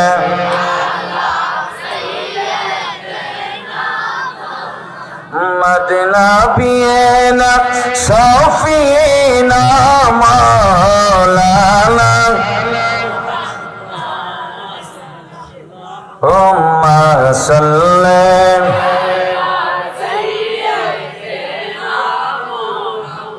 বন জঙ্গল আর বাখরিনে চিনিল দয়াল নবীকে, মানুষ হয়ে চিনিলাম না রে, দুঃখ রইল মনেতে। আল্লাহুম্মা সাইয়্যিদিনা মদনাবিয়ানা শাফিনা মাওলানা। দুরূদ শরীফ পড়লে কি বাবা গুনাহ হয় না লজ্জা লাগে না পুলিশ ধরবো? তাহলে আপনার অনেকেই কয়েকজন পড়তেছে, বাকিরা পড়েন না। আপনার 50 বছর, 60 বছর, 70 বছর জিন্দগিতে একবার যদি আমার নবীর উপর দুরূদ শরীফ না পড়েন, আমার নবীর কিছু আসে যায়? কিছু হইব? কিন্তু পড়লে আমাদের সওয়াব, ঠিক না? দুরূদ শরীফ পড়লে কার সওয়াব? কিন্তু পুরো জিন্দগিতে আমার নবীর আপনি একবার দাঁড়ায় সালাম দিলেন না, একটা দুরূদ শরীফ পড়লেন না, আমার নবীর কিছু আসে যায় না, ঠিক না? নাকি নবী কাঁদবো যে আমার জন্য দুরূদ শরীফ পড়ো? কাঁদবো নাকি? একটা মজলিসের মধ্যে সাহাবাই কেরাম আমার নবীদের শানে আলোচনা করতেছে, তখন ওই মজলিসের মধ্যে মা আয়েশা সিদ্দিকা রাদিয়াল্লাহু তাআলা আনহাও ছিলেন। হযরতে উবাই ইবনে কাব তিনি বলছে, সাহাবীরা তোমরা তো নবীদের শানে এক একজন এক একভাবে প্রশংসা করতেছো, আমি একটু নবীর প্রশংসা করতে চাই, আমার একটু সুযোগ দাও। সাহাবীরা বললে, উবাই ইবনে কাব তুমি নবীর কি প্রশংসা করবা? উবাই ইবনে কাব ডাক দেয়া কই, নবীর সাহাবীরা ও নবীর সাহাবীরা, আমি নবীর একটু প্রশংসা করতে চাই। মামি ইয়াউমি ইয়াতলাহু ইল্লা নাযালা সাবউনা আলফাম মিনাল মালায়েকা হাত্তা ইয়াহুফু বিকবরি রাসূলিল্লাহি সাল্লাল্লাহু আলাইহি ওয়াসাল্লাম ওয়া ইয়াদরিবুনা বিআজনিহাতিহিম ওয়া ইয়াসাল্লুনা আলা রাসূলিল্লাহি সাল্লাল্লাহু আলাইহি ওয়াসাল্লাম। উবাই ইবনে কাব ডাক দেয়া কই, নবীর সাহাবীরা ও প্রাণের নবীর সাহাবীরা, আল্লাহর কোটি কোটি ফেরেশতা আছে, তার মধ্যে 70,000 ফেরেশতা প্রতিদিন আমার নূর নবীর রওজা মুবারকে ফজর থেকে সন্ধ্যা পর্যন্ত 24 ঘন্টা আল্লাহ 70,000 নূরের ফেরেশতা আমার নবীর রওজা মুবারকে পাঠায়। বাসায় গিয়ে সুবহানাল্লাহ বলবেন। সাহাবীরা বলল, 70,000 ফেরেশতা নবীজির রওজা মুবারকে যা আসে, এরা আইসা কি করে? তখন উবাই ইবনে কাব বলছে, তারা আইসা নবীজির রওজা মুবারকে ঘুইরা ঘুইরা তাওয়াফ কইরা কইরা 24 ঘন্টা আমার নবীর উপর দুরূদ আর সালাম পড়তে থাকে। সুবহানাল্লাহ বলেন। 24 ঘন্টা কি করে নবীজির উপর? আমরা তো আজকে চিলেকোট এই জায়গায় যদি নবীর দুরূদ সালাম পড়ি, আগামীকাল ব্রাহ্মণবাড়িয়া গাউতলিতে পড়ার সুযোগ আছে, ঠিক না? আছে না? এরপরের দিন কুমিল্লা গিয়া পড়ার সুযোগ আছে। কিন্তু যে ফেরেশতা একবার নবীর উপর দুরূদ সালাম পড়ার সুযোগ হয়েছে, দ্বিতীয়বার আর কোনো সুযোগ নাই। আল্লাহ 70,000 ফেরেশতা ফজরের সময় নবীর রওজা মুবারকে পাঠায়। এরা 24 ঘন্টা নূর নবী, দো জাহানের বাদশা নবী রওজা মুবারক তাওয়াফ কইরা কইরা কইরা কইরা আমার নবীর উপর দুরূদ আর সালাম পড়ে। আবার আল্লাহ আসমানে উঠায় নেয়। আবার নিত্য নতুন 70,000 ফেরেশতা আবার জমিনের মধ্যে পাঠায়, আমার নবীর রওজা মুবারকের মধ্যে পাঠায়া যায়। এরা 24 ঘন্টা দাঁড়ায়া দাঁড়ায়া 24 ঘন্টা তাওয়াফ কইরা কইরা আমার নবীর উপর দুরূদ আর সালাম পড়ে। আমরা তো 2 মিনিট 4 মিনিট 5 মিনিট নবীর উপর দুরূদ সালাম পড়ি, তারপরে আমরা ক্লান্ত হয়ে যায়। কিন্তু 70,000 ফেরেশতা আমার নবী, দু জাহানের বাদশা নবীর রওজা মুবারক 24 ঘন্টা দাঁড়ায়া দাঁড়ায়া তাওয়াফ কইরা কইরা আমার নবীর উপর দুরূদ আর সালাম পড়তে থাকে। তাইলে বাবা আপনি একজন না পড়লে কিছু হইব? কিন্তু নবীর উপর প্রতিদিন 70,000 ফেরেশতা নবীজির রওজা মুবারক ঘুরে ঘুরে এরা দুরূদ আর সালাম পড়তে থাকে। বলেন সুবহানাল্লাহ। আর যারা বলেন না সুবহানাল্লাহ। তাইলে বাবা আমার নবীজির যে দরবার, গুনাহ মাফের দরবার, ঠিক না? নবীজির আদর্শ আমাদের প্রতিটা মুসলমানের পালন করা দরকার আছে না নাই? আমরা কি মুখে মুখে নবীজির আশেক দাবি করব, নাকি বাস্তবেও আমাদের মিল থাকতে হবে? দেখতে হবে না? আল্লাহ কোরআনে বলছে লাকাদ কানা লাকুম ফি রাসূলিল্লাহি উসওয়াতুন হাসানাহ। সূরা হাজাবের মধ্যে আল্লাহ বলছেন তোমাদের পারিবারিক, সামাজিক, রাষ্ট্রীয়, অর্থনৈতিক তোমাদের জীবন কোন পথে পরিচালনা করবা তার উত্তম নমুনা পজিশন আমার নূর নবী, দু জাহানের বাদশা নবীর মধ্যে রয়েছে। আমার নবীর আদর্শ সর্বোত্তম আদর্শ, ঠিক না? কোন নেতার ক্ষেত্রে কি আমার আল্লাহ কোন সার্টিফিকেট দিয়েছেন? কিন্তু আমার নবীর ক্ষেত্রে আল্লাহ সূরা কলমের মধ্যে 4 নম্বর আয়াত আল্লাহ বলছে ওয়া ইন্নাকা আলা খুলুকিন আযীম। হাবিব, আপনি নবী হলেন উত্তম চরিত্রের অধিকারী। আপনি নবীর কোনো দোষ ত্রুটি নাই, আপনি নবী উত্তম চরিত্রের অধিকারী। দুনিয়াতে তো আমরা স্লোগান দেই এমন ভাইয়ের চরিত্র ফুলের মতো পবিত্র, কত স্লোগান দেই না? এই যে সামনে ইলেকশন আসবে, স্যার বেশি করে চলবো। কিন্তু কোন নেতার চরিত্র সম্পর্কে কি আমার আল্লাহ কোনো কোরআনে বলছে নাকি? কিন্তু আমার নবীর চরিত্র সম্পর্কে আল্লাহ সার্টিফিকেট দিয়েছেন, দুনিয়ার কোনো ব্যক্তি সার্টিফিকেট দিতে হবে না। কিছু কমিউনিস্ট, নাস্তিক, ইহুদি নাসারা নবীর সামনে অনেক বেয়াদবি করে চরিত্র নিয়ে, কিন্তু আল্লাহ নবীর চরিত্র নিয়ে সার্টিফিকেট দিয়ে দিয়েছে ওয়া ইন্নাকা আলা খুলুকিন আযীম। হাবিব, আপনি নবী হলেন উত্তম চরিত্রের অধিকারী। সুবহানাল্লাহ। আমার নবীর আদর্শ সর্বোত্তম আদর্শ, ঠিক না বলে? নবীজি বলছে মান হাব্বা সুন্নতি ফাকাদ হাব্বানি। নবীকে আমরা ভালোবাসা দরকার আছে না নাই? নবীকে ভালোবাসলে আল্লাহর ভালোবাসা হয়, ঠিক না? ঠিক না? আল্লাহ কোরআনে বলছে বিসমিল্লাহির রহমানির রহিম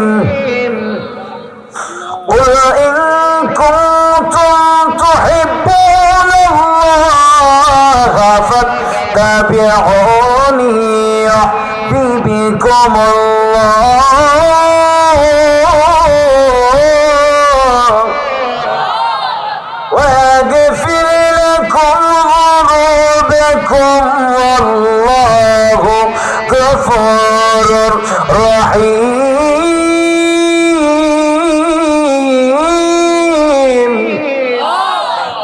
আল্লাহ বলছেন হাবিব, তারা যদি আমি আল্লাহকে ভালোবাসতে চাই তারা যেন আপনি নবীকে ভালোবাসে। আপনি নবীকে ভালোবাসলে আমি আল্লাহর ভালোবাসা হয়ে যায়। একটা লোককে ভালোবাসার বহিঃপ্রকাশ তাকে অনুসরণ করা, ঠিক না? যে যাকে ভালোবাসে তাকে দেখবেন ফলো করে। যে যাকে এখন তো সেলুনের দোকানে গেলে দেখা যায় যুবক ভাইরা কত ধরনের স্টাইলিশ মাথার চুলের কাটিং দেয়, চুলগুলো যে কত কাটিং দেয়। তাহলে ইহুদি নাসারা খ্রিস্টানদের মুসলমানদের চিরশত্রু। ইহুদি নাসারা মুসলমানরা বন্ধু বানিয়েছে। ফুটবল খেলা হয়, দেখবেন ছাদের উপরে বাঁশ লাগাইয়া পতাকা লাগাই দেয়। আর্জেন্টিনা, ব্রাজিল, জার্মানি পতাকা অনেক উপরে উপরে লাগাই দেয়, ঠিক না? ইহুদি খ্রিস্টান কি মুসলমানের বন্ধু না শত্রু? দেখবেন এই পিলারটা কত নম্বর জার্সি আছে, সে নিজে চিল্লা ফাল্লা হইলো, সে পিলারের জার্সিটা পরে, সে পিলার চুলের কাটিংটা কেমনে দিল, সে চিল্লা পাল্লা করে হইলো ওই কাটিংটা দেয়, ঠিক না? কিন্তু আমরা মুসলমান কি কোন ইহুদি খ্রিস্টানদেরকে বন্ধুত্ব বানাবো না আমার নবীকে বন্ধুত্ব বানাবো? মানা হাব্বা সুন্নতি ফাকাদ হাব্বানি ওয়া মানা হাব্বানি কানা মাই ফিল জান্নাহ। নবীজি বলছে যে আমি নবীর সুন্নতকে ভালোবাসলো সেই যেন আমি নবীকে ভালোবাসলো। সুবহানাল্লাহ। আর যে নবীকে ভালোবাসলো সে আমি নবীর সাথে জান্নাতে প্রবেশ করে থাকবে। আমরা কি নবীর সাথে জান্নাতে থাকতে চাই কি চাই না? কে কে চাই? দুই হাত তুলে দেখাই। নারে তাকবীর, নারে রিসালাত, আহলে সুন্নাত ওয়াল জামাত। তাইলে বাবা এটা ফিতনার যুগ। নবীজি বলছে আখিরি জামানায় বৃষ্টি যেমন পড়ে এরকম করে ফিতনা পড়বো। নবীজি বলছে ফিতনার যুগ, আমার উম্মত সকালে ইমানদার হবে, বিকালে বেঈমান হয়ে যাবে, বিকালে ইমানদার হবে, সকালে বেঈমান হয়ে যাবে। কচু পাতার মধ্যে পানি দিলে যেমন টলমল টলমল করে, এদের ইমান নিয়ে টলমল টলমল করবে। হাতের তালুতে ঝুলন্ত আগুনের কইলে রাখতে যত কষ্ট হবে এর চাইতে বেশি কষ্ট হবে তার ইমান রক্ষা করা। এই যুগটা চলে আসছে না? আমার মনে হয় চলে আসছে। এই জন্য এখন রোজার পূজা একই শব্দ আমরা শুনি, ঠিক না? রোজার পূজা একই শব্দ বললে কি সে মুসলমান না মুনাফিক? মুসলমান হতে পারে না রোজার পূজা এক শব্দ বইলা, ঠিক কিনা বলেন? আমার ভাইয়েরা, বন্ধুরা, বাবারা, আমার নূর নবী, দু জাহানের বাদশা নবী রহমাতুল লিল আলামিনের আদর্শ কেমন ছিল মনোযোগ দিয়ে শুনবেন। 40 জন খ্রিস্টান বড় বড় বিজ্ঞানী, আকাশ বিজ্ঞানী, রাষ্ট্রীয় বিজ্ঞানী, আকাশ বিজ্ঞানী, সমাজ বিজ্ঞানী, সমস্ত অনেকগুলো বিজ্ঞানী, 40 জন বিজ্ঞানী আসছে। কেউ রাজনৈতিকবিদ, কেউ ডক্টর। বিজ্ঞানীরা যখন আসছে, ওই বিজ্ঞানীরা আমার নবীর দরবারে যখন চলে আসলো, নবীকে প্রশ্ন করবে। প্রশ্ন করার জন্য 40 জন বিজ্ঞানী, খ্রিস্টান বিজ্ঞানী নবীর দরবারে চলে এসেছে। সাহাবীরা দেখলেন, দেখা তাড়াতাড়ি করে আমার নবীর রিসালাতের দরবারে চলে গেলেন। ইয়া রাসূলুল্লাহ, ইয়া হাবিবাল্লাহ, ও দু জাহানের বাদশা নবী রহমাতুল লিল আলামিন, সুন্দর সুন্দর সাদা সাদা লম্বা লম্বা 40 জন মেহমান খ্রিস্টান আসছে, আপনি নবীকে প্রশ্ন করবে। আমার নবী ডাক দিয়ে কই, সাহাবীরা রে, ওরে প্রাণের সাহাবীরা, কারণ আমার নবীর সাহাবী আসহাবী কান নুজুম বিআইহিম ইক্তাদাইতুম ইহতাদাইতুম। নবীজি বলছে আমার এক একজন সাহাবী আকাশের তারকার মতো, যে কোন একজনকে সাহাবীকে তোমরা ইক্তেদা করবা, হেদায়েত পেয়ে যাবা। সুবহানাল্লাহ।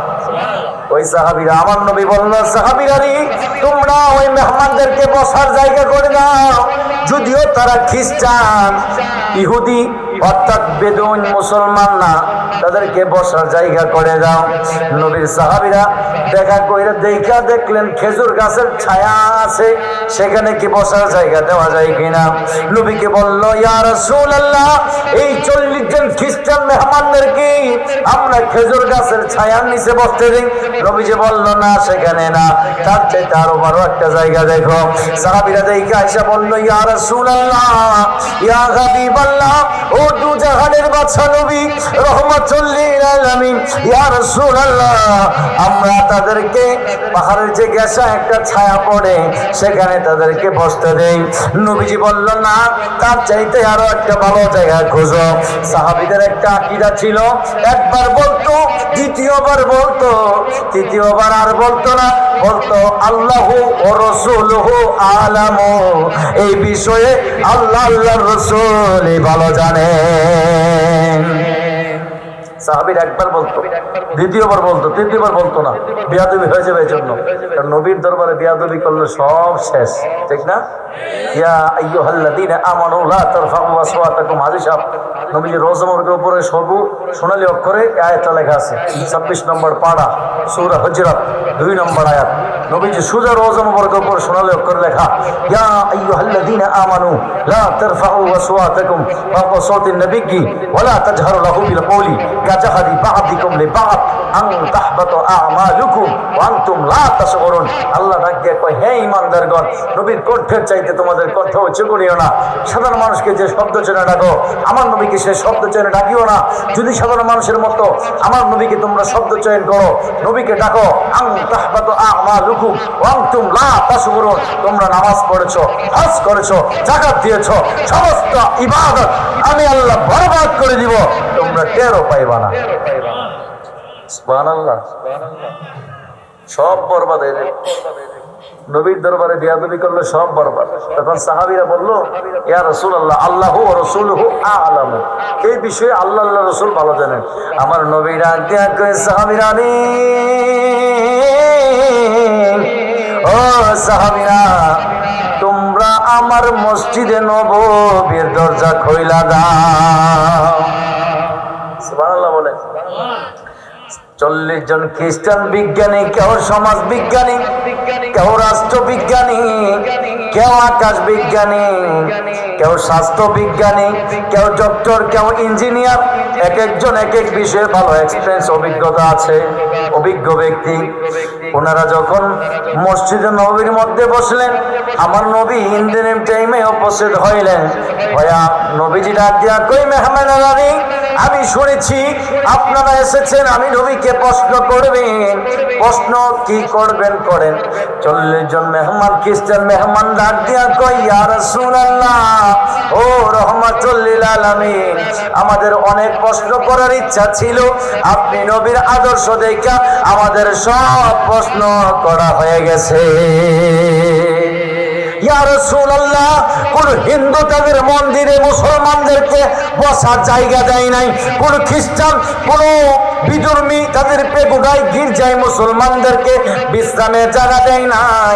আপনি মসজিদে নববীর দরজাটা কইলা দিছেন। নবী গো, আপনার এত সুন্দর আদর্শ, আপনার এত সুন্দর আচরণ, আপনার এত সুন্দর চেহারা দেখা আমাদের সব প্রশ্ন করা হয়ে গেছে। নবীজি বললেন না, নবীজি বললেন, বহিস্তু মুআল্লিমান, আমি নবী দুনিয়াতে শিক্ষক রূপে এসেছি, আমাকে কি প্রশ্ন করবেন করতে থাকেন।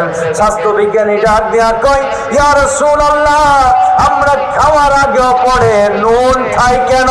সুবহানাল্লাহ। আমরা তো শুদ্ধ করে লবণ কই না, লবণ বললে সব নাই, নুন বললে আপনার আমলনামায় 10টা নেকি লেখা হবে। কারণ নুন একটা আরবি হরফ, আরবি একটা হরফ বললে কই নাকি 10 নাকি নুন কইেন, লবণ বললে সব হইতো না। তাইলে স্বাস্থ্য বিজ্ঞানী বললো, ইয়া রাসূলুল্লাহ, আমরা খাওয়ার আগেও পড়ে নুন খাই কেন? নবীজি বলছে, আলী রে, ও আলী, খাওয়ার আগেও পড়ে যদি কেউ নুন খায়, তার 70টা রোগের ওষুধ হয়ে যায়। সুবহানাল্লাহ বলেন। কয়টা রোগ? একটা রোগ আছে না, সেতি রোগ মনে হয়, সাদা শরীর সাদা হয়ে যায়, সেতি রোগ না জান? নবীজি বলছে, যাদের সেতি রোগ আছে তারা যদি খাওয়ার আগে উপরে নুন খায়, তাদের এই রোগটা ভালো হয়ে যাবে, তার পেটে অসুখ হবে না। এটা তো একটা শিক্ষণীয় জায়গা না, মাহফিল, কয়েকটা কথা শিখে নেন, এটা কাজে লাগবে। তখন যে খাওয়ার আগেও পরে যদি কেউ নুন খায়, তার পেটে সমস্যা হবে না। এই হাদিসটা অ্যানালাইসিস করে, গবেষণা করে বিজ্ঞানীরা উট স্যালাইন বের করছে। কোন স্যালাইন? পেটে সমস্যা হলে আপনারা কি খান? উট স্যালাইন খেলে কি হয়? হ্যাঁ, ভালো হয় না? পোর্সেলাইনটা বাইর করছে, এটা ডক্টররা, এটা বুখারী শরীফের হাদিস, এই নুনের হাদিস থেকে বের করে এই পোর্সেলাইন বের করছে। সুবহানাল্লাহ বলেন। নবীজি বলছে, খাওয়ার আগে পরে যদি কেউ নুন খায়, তার 70টা রোগের ওষুধ হয়ে যায়। তার দাঁত ব্যথা করবে না, তার পেটে সমস্যা হবে না, তার সেতি রোগ ভালো হয়ে যাবে। এরকম 70টা রোগের ওষুধ খাওয়ার আগেও পরে যদি কেউ নুন খাই, অল্প, খাওয়ার মাঝখানে না, খাওয়ার আগে এবং পরে এটা খাবেন। আকাশ বিজ্ঞানী প্রশ্ন করলো, ইয়া রাসূলুল্লাহ, আকাশে যে চাঁদ দেখা যায়, ওই চাঁদের গায়ে একটা কালো দাগ দেখা যায়, ওই দাগটা কিসের দাগ? সুবহানাল্লাহ।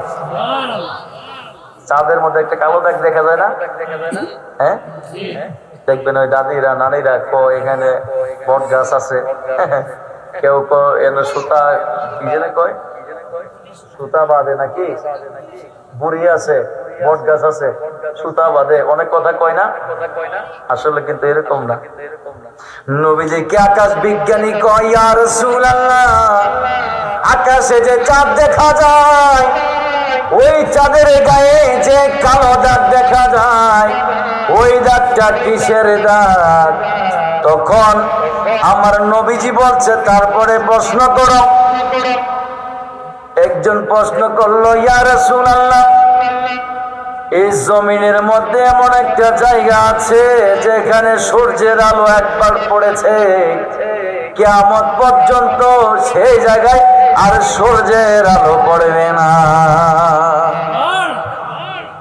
প্রশ্নের উত্তর কমু না, শেষ করে দেবো? হ্যাঁ না, আমার আবার একদিকে সিগন্যাল আসতেছে, বলবো? শুনবেন? আচ্ছা, এই আমাদের তাহলে আমি বলে দিচ্ছি, প্রশ্নের উত্তর গুলো দেই তাহলে। হ্যাঁ, তাহলে নবীজি বলছে যে আসমানে, আকাশে যে চাঁদ দেখা যায়, চাঁদের গায়ে একটা কালো দাগ দেখা যায়, এই দাগটা কিসের দাগ? নবীজি বলল, সে দাগটা হলো জিবরাইল আলাইহিস সালাতু ওয়াস সালামের আঘাতের দাগ, হাতের মধ্যে যে আঘাত করছিল ওই আঘাতের দাগ। বলো সুবহানাল্লাহ। বিজ্ঞানী প্রশ্ন করলো, জমিনে একবার সূর্যের আলো পড়েছে, আর কোনোদিন পড়বে না, সেই জায়গাটা কোন জায়গা? নবীজি বলছে, মুসা আলাইহিস সালামকে যখন ধাওয়া দিল, তখন দুই পাশের পানি দুই পাশ হয়ে গেছে, পানিটা দুই পাশ হয়ে রাস্তা হয়ে গেছে, মাঝখান দিয়ে, নদীর মাঝখান দিয়ে কি হয়ে গেছে? রাস্তা হয়ে গেছে। এখন মনে করেন এই জায়গাটা পানি, তো এই জায়গায় যদি পানি হয়, তাহলে আমি এদিক দিয়ে গেলাম, দুই পাশের পানিটা সাইড হয়ে যদি রাস্তা হয়ে যায়, তাহলে আকাশে যে সূর্য আছে, সূর্যটা তো রাস্তার মধ্যে পড়বে না, তাহলে পার হয়ে গেছে। যখন পার হয়ে গেছে নদীটা, দুই পাশের পানি আবার মিশ্রিত হয়ে গেছে, তখন তো আর রাস্তা নাই, তখন ওই যে সূর্যের আলো একবার পড়ছে, আর কিয়ামত পর্যন্ত সেই জায়গায় সূর্যের আলো পড়বে না। তাহলে বিজ্ঞানীরা এক একটা প্রশ্ন যখন শুরু করলো, নবীজি সাল্লাল্লাহু আলাইহি ওয়াসাল্লাম বলছেন, এই বিজ্ঞানী শোনো, আমি নবী বিজ্ঞানীদেরও বিজ্ঞানী। আরে বিজ্ঞানীদের বিজ্ঞানী আঙ্গ নবীজি, আরে এমন অজ্ঞা দয়াল নবী দোহাই হাই বাণী। নোয়াখালীর আশেক লেগেছে, আরে বিজ্ঞানীদের বিজ্ঞানী আঙ্গ নবীজি। সুবহানাল্লাহ বলে। আরে বিজ্ঞানীরা রকেটে চড়ে চাঁদের দেশে যায়। নীল আর্মস্ট্রং চাঁদের দেশে গেছে না? কে গেছে সর্বপ্রথম? Neil Armstrong. আরে বিজ্ঞানীরা রকেটে চড়ে চাঁদের দেশে যায়, আঙ্গ নবী রকেট ছাড়া মেরা শরীফে যায়। সুবহানাল্লাহ। আরে ওই নবী কি তোমার মতো আমার মতো নি? বিজ্ঞানীদের বিজ্ঞানী আঙ্গ নবীজি। আরে এমন গা দয়াল নবী দোহাই হাই বাণী, এমন গা দয়াল নবী দোহাই হাই বাণী। বিজ্ঞানীদের বিজ্ঞানী আঙ্গ নবীজি। সুবহানাল্লাহ বলেন না? আল্লাহ সুবহানাহু ওয়া তাআলা জীবনে একবার হইল নবীজি সাল্লাল্লাহু আলাইহি ওয়াসাল্লামের রওজা মুবারক জীবনে একবার হইল আমাদেরকে কবুল করুক না, আমিন। নবীজির চেহারা মুবারক জীবনে একবার হইল দেখার তৌফিক দান করুক। মা আয়েশা সিদ্দিকা রাদিয়াল্লাহু আনহা বলতেছে, ও মিশরের মেয়েরা, ও মিশরের মেয়েরা, তোমরা লেবু কাটতে গিয়া ইসুফ আলাইহিস সালামকে দেখা লেবু কাটতে গিয়া হাত কেটে লেছো, আমার নবীরে দেখলে তোমরা কলিজা কেটে লাগবে। কারণ ইসুফ নবীকে আল্লাহ বানাইছে 8 আনা রূপ দিয়া, সমস্ত দুনিয়াটারে বানাইছে 8 আনা রূপ দিয়া। 8 আনা কত আনা? 16 আনা। 16 আনা রূপ দিয়া আমার মদিনার নবীকে আল্লাহ বানাইছে। সুবহানাল্লাহ বলে। আরে বিবি জুলেখা বলে ডেকে ইউসুফ নবীকে দেখে হাত কাটলো মহিলারা, টের পেল না, ওরে পেল না। মা আয়েশা ডেকে কয়, মোর নবীর যদি দেখা হয় মা আয়েশা দেখে কয় মোর নবীর যদি দেখা হয় কলিজা কাটলেও টের পাবি না। বাবা শোনো না হাদিসে পাকের বর্ণনা, শোনো না হাদিসে পাকের বর্ণনা। আর যে মদিনায় যাইবে আমার নবীর দিদার পাইবে, যে মদিনায় যাইবে আমার নবীর দিদার পাইবে, শাফায়াত করবেন শাহে মদিনা। বাবা শোনো না হাদিসে পাকের বর্ণনা। আর সিদ্দিকে আকবরে দাবি দেখবি যদি একবার নবী জীবনে আর দুঃখ থাকবে না, ওরে থাকবে না। আবু বকর শেষে জায়গা পাইল নবীর পাশে। হাদিস সাহেব জিজ্ঞাসা করেন নবীজি রোজা মুরগির পাশে আবু বকর সিদ্দিক রাদিয়াল্লাহু শুয়ে আছে, ঠিক না হাদিস? আরে আবু বকর শেষে জায়গা পাইল নবীর পাশে, আনন্দের আর সীমা রইল না। বাবা শোনো না হাদিসে পাকের বর্ণনা, শোনো না হাদিসে পাকের বর্ণনা। আসেন নবীজিকে যারা সালাম জানাই, ইয়া নবী